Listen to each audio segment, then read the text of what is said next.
Ladies and gentlemen, welcome to the Snake Sports Talk Show. Wherever and however you may be watching and listening today, IGTV and IG Live on Instagram, Twitter, Facebook, YouTube channel, officially now on Twitch and also on the Podbean Podcast Network just by searching up Snake Sports Talk Show. So for all of you guys, positive news. I am healthy and safe. And I hope the absolute same for all of you, as I know that we are dealing with this coronavirus outbreak. But from here and until now, it has not stopped me from doing what I love doing, and that is giving you all the benefit of the doubt of sports news, because I love doing that. So all of this whole outbreak, it has not stopped me from doing so. So hope all of you guys are all safe and healthy and continuously just absolutely live your guys' lives the best way possible throughout this whole break. So I want to right now kind of shift into this. Let's talk about sports, right? Because that's what I'm here to do. So in the NFL, because there were some recent talks about Tom Brady, whether he was going to go to the Chargers, whether he's going to the Titans, or he's going to go to the Bucs. So there were a couple of teams that have backed out, but one of them ended up popping up here on the news. So the Tennessee Titans, before they made a deal, they said no way to Tom Brady. So they've backed out. And they've re-signed Ryan Tannehill. 4 years, $118 million contract deal.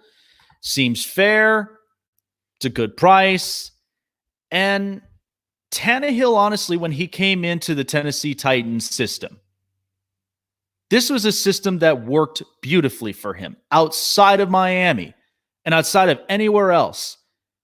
Tannehill produced massively and produced a lot better when they had Marcus Mariota. The offensive line is strong. Now the only question is, are they going to franchise tag Derrick Henry? My sources guess absolutely, and they should. Listen, I know a lot of people have had talks and they looked at this deal and they thought, is this really the best deal for the Tennessee Titans? Well, absolutely, because if you think about it, Ryan Tannehill, it's $28 million a year for 4 years. And Tennessee has not stopped short of themselves. They still got plenty in the cap. And I'll also be discussing about the new CBA deal in just a moment. But they've got exactly the right amount of money to the right people in specific positions. And this is perfect. And the only question to a lot of people is, why would you want to end up changing something that has been, I would say, in my opinion, and I'm sure to the views of Tennessee Titan fans, what became a success? What got the Titans in the AFC Championship game? I thought it was the right decision. It was the smart move, and they're not lacking of anything. So Ryan Tannehill returns back for 4 years, and they've already made a couple of moves. They have released Delaney Walker. He's now a free agent. And my guess is they're going to franchise tag Derrick Henry, which I think they should. Because I'll be honest, and I got a lot of comments about this, but have all of us paid attention to what happened to Todd Gurley in that massive contract that he signed? He didn't produce as well. So what makes you think that it would be a terrible move for Tennessee just to franchise tag Derrick Henry? Of course they're going to pay him his money. But if you look at the leagues nowadays, with running backs being paid high amounts, it doesn't work the same. They don't produce the same. Most running backs get injured over time. And most organizations are stuck with those deals. So Tennessee did the right thing by playing it safe. $28 million a year. You cannot say that that's a terrible deal. You cannot. Ryan Tannehill absolutely produced for Tennessee and has got Tennessee to where they are. And I think this was smart. So now Tennessee can start to focus in on other pieces that they need to have to be even stronger in 2021. They got the right guys. And I think A.J. Brown, with the way that he produced late in the season, I think he's going to be a reliable number one receiver for years to come. And Tannehill, that's going to be his favorite target. Plus, two, I've had some questions about Jonnu Smith, but he did produce late in the season. So I think there are some ups for Tennessee, and I think they're heading in the right direction. So this is not a team that I would completely shake off for the playoffs for next season. Because right now, if you look at what the picture looks like in the AFC South, I mean, Houston, they are still dealing with offensive line problems to protect their franchise quarterback in Deshaun Watson. The Colts, I think the Colts are going to end up having to take a step back because they're not sure about their quarterback, Jacoby Brissett. And I've said this before, and a lot of people that I know that are here on the program that Indianapolis, you can win with Jacoby Brissett, but you're not going to win the big games with Jacoby Brissett. And it makes sense. And then you got Jacksonville, who, by the way, they just traded away Calais Campbell to the Baltimore Ravens. And the Jaguars, they're just a fun team. I don't really see them going anywhere. And a lot of people overhyped about the Jaguars at least 3 years ago, and they didn't show up afterward. That story eventually got killed off. But if you ask me, if there is one team that I should be scared of, I think it would be Tennessee in the AFC South. That is a team now that under Mike Vrabel, the defense is going to get better. The offensive line is strong. They've got their franchise quarterback for 4 years. They're going to franchise tag Derrick Henry, which they should. They released Delaney Walker because they trust Jonnu Smith is going to produce a lot more. And A.J. Brown, for those of you guys that are fantasy football fanatics, I would not pass on a wide receiver like this. Out of all the wide receivers that have played this year, I think A.J. Brown is finally finding his sweet spot. And Ryan Tannehill fits the bill. Let me shift to this now, because since we started to talk about Tom Brady and, of course, this free agent signing, I think this is now the right moment to do so. So the Tennessee Titans and the San Francisco 49ers, they all backed out, which I think they should. And it was the right move for those organizations. I said this in my previous podcast that, look, if you look at all of the organizations and where they stand today, what exactly is their backup plan? I don't really know what it is. Because San Francisco, and everybody has told me about this, that if they got Tom Brady, I don't see any problem with getting him because of all of the defensive pieces, the offensive pieces, and Kyle Shanahan and how he builds this roster and the playbook. I don't really see any issues with San Francisco. And this is a young core team that's going to be successful for years ahead. But the problem of it is, and yes, they may go and trade away to get Jimmy Garoppolo to New England, but I think that would still be a slap in the face of what the 49ers have already built themselves to be. And let me ask you, do you think Nick Mullins is going to roll with having to be another backup to a really good quarterback? Come on now. Nick Mullins is going to want to go out of town and find his opportunities elsewhere.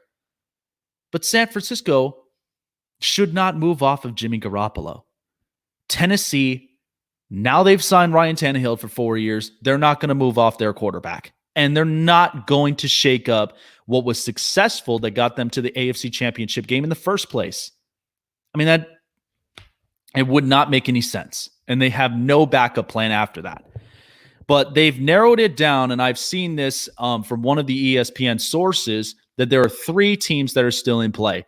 They put 2, but they're disregarding the third. So the 2 they mentioned was the Buccaneers, the Patriots, and the Chargers. Those are three teams to consider for Tom Brady. And each of those have guarantees. I've already mentioned about the two. New England, the only guarantee that you will have. Tom Brady goes nowhere. Tom Brady stays in New England. He finishes his career in New England. And it shows a lot of loyalty, which I understand. And I get that. But at the same time, New England, if you saw the deal, and I mentioned this in my previous podcast show, that New England was going to offer a 5-year deal, which is worth $25 million a year. Would you really want to consider a 5-year longevity contract? What people kind of miss out on when you sign a player, and no disrespect, Tom Brady's 43 years old. You think he's going to stick around until he's 48? Come on. That's just silly. But I understand with the loyalty and the length, and I do believe that it goes without saying. But I don't think that having to go to New England for 5 years sounds like a really good guarantee to me.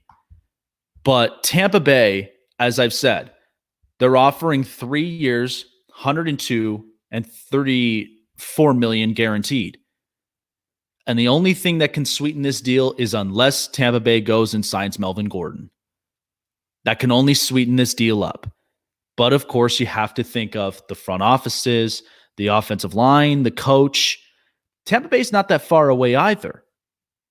And in the NFC South, it's kind of odd because you have New Orleans with Drew Brees, and I think that would be pretty interesting. Drew Brees and Tom Brady in the same division, and then you got to deal with a little bit of a reshaping Carolina team, and then Atlanta with Matt Ryan.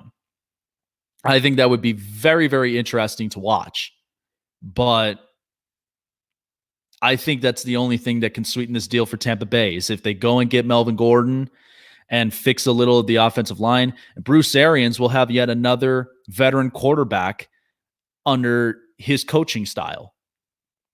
But again, what I don't understand is having to disregard the Chargers. And once again, I understand because not a lot of people understand what is Anthony Lynn going to do and what type of coach is he. Okay, he's coming off of a struggling year of 5-11, and they're not sure how he's going to create this play style for Tom Brady. But here's the one thing you got to understand is that they franchise tagged Hunter Henry. Austin Eckler, he's signed for 4 years, and they've got weapons. They fixed up the guard position, and they're probably going to end up drafting a young left tackle if they make this deal this upcoming week, because free agent frenzy is here, and I'm excited for it. But if you have to think about it, I think that the Chargers are going to give Tom the benefits that he wants, saying we've got the pieces, we'll give them to you to now shape and make this team a winning team. That's what the Chargers are going to do, and I'm all in for it. I don't know if any Charger fans or if any NFL fans in general are, but think about it this way. When Peyton Manning went to Denver, how do you think Denver managed that situation? Did they just go ahead and say, well, we are going to have a couple of restrictions for you, Peyton? I don't think so. I think they just allowed Peyton to do his thing, be the play caller, and win you games, and then eventually get you to 2 Super Bowls and win one of them. I think that will be the same outcome for Tom. 2 years, 64 with a $32 million a year guarantee. I think that sounds fair to me. But 5 years on a longevity in New England, I don't see that being a possibility. I don't really see that being a possibility whatsoever. But I think that it's narrowed down, as I've said, to now 2 franchises, the Bucs and the Chargers. But we'll see, because we know that the possibilities are all right there. And all we're waiting on, like most people, is looking at the television and hearing breaking news. Where's Tom going? That's it. That's all that's going to happen. Coming up, I'm going to be talking a little bit more on the NBA. And great news since we're here. Donovan Mitchell now has officially tested negative for the coronavirus, and he put up a video for all of the fans to see, thanking everybody for their support and just continuing to be safe and healthy. And so this is great news. Now, of course, the hard part is too, another NBA player from the Detroit Pistons, he's now tested for coronavirus. I just ended up getting an update early this morning that one of the Major League Baseball players in the minor league system, he's now tested for coronavirus. So it's still right now at its course, but it's nothing for any of us to start panicking about. We still have to continue to be courteous. We still have to be safe and healthy. So, but in the meantime, those are just most of the news that I've caught so far. But I will be talking more about the NBA because I'd like to kind of, entertain the fans a little more. So I'll be talking a little bit more about that, and also have at least some news around in hockey as well, because I know that it's been kind of quiet and silent for a while, but I'll have more news up on that coming up next. Snake Sports Talk Show.